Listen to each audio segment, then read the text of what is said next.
బస్సులు ట్రైన్లు ఫుల్ పట్టణాలన్నీ ఖాళీ అవుతున్నాయి.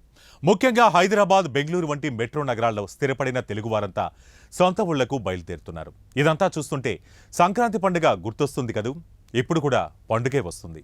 అదే మన ఓట్ల పండుగ. 5 ఏళ్లకు ఒక్కసారి వచ్చే పండుగ. ఓటు అనే ఆయుధంతో మనకు నచ్చిన నాయకుడిని ఎన్నుకునే ప్రజాస్వామ్య పండుగ. ఏపీ, తెలంగాణలోని సొంతూళ్లకు ప్రజలంతా క్యూ కట్టడంతో బస్సులు ట్రైన్లు ఫుల్ అవుతున్నాయి. ఆర్టీసీ ఖాళీ లేక ట్రావెల్స్ బస్సుకైనా వెళ్లాలనుకున్న వారికి చుక్కలు కనిపిస్తున్నాయి.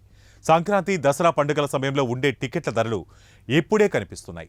ఒక్కో టికెట్ ధర 2000కు తక్కువ లేదు. ఇక ట్రైన్లైతే సరే చాంతాడంతా వెయిటింగ్ లిస్ట్. కొన్ని ట్రైన్లకు అది కూడా ఫుల్ అయ్యి రిగ్రెట్ కూడా అయ్యాయి. బస్టాండ్లు, రైల్వే స్టేషన్లు ప్రయాణికులతో కిటకిటలాడుతున్నాయి. ఏదేమైనా సరే సొంతూరికి వెళ్లి ఓటు వేయాలని సొంత వాహనాల్లోనూ ఊళ్లకు బయలుదేరుతున్నారు. దీంతో సంక్రాంతి పండక్కి టోల్ ప్లాజాల వద్ద దర్శనమిచ్చే ట్రాఫిక్ జామ్ ఇప్పుడు కూడా కనిపిస్తోంది.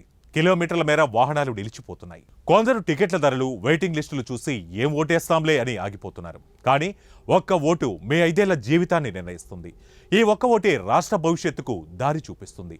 ఓటు వేయకపోతే అభివృద్ధిని ఆపేసినట్లే. ఎంత కష్టమైనా, ఎంత ఖర్చైనా ఓటు వేయండి. మీ ఓటుతో మీకు నచ్చిన నాయకుడిని ఎన్నుకోండి.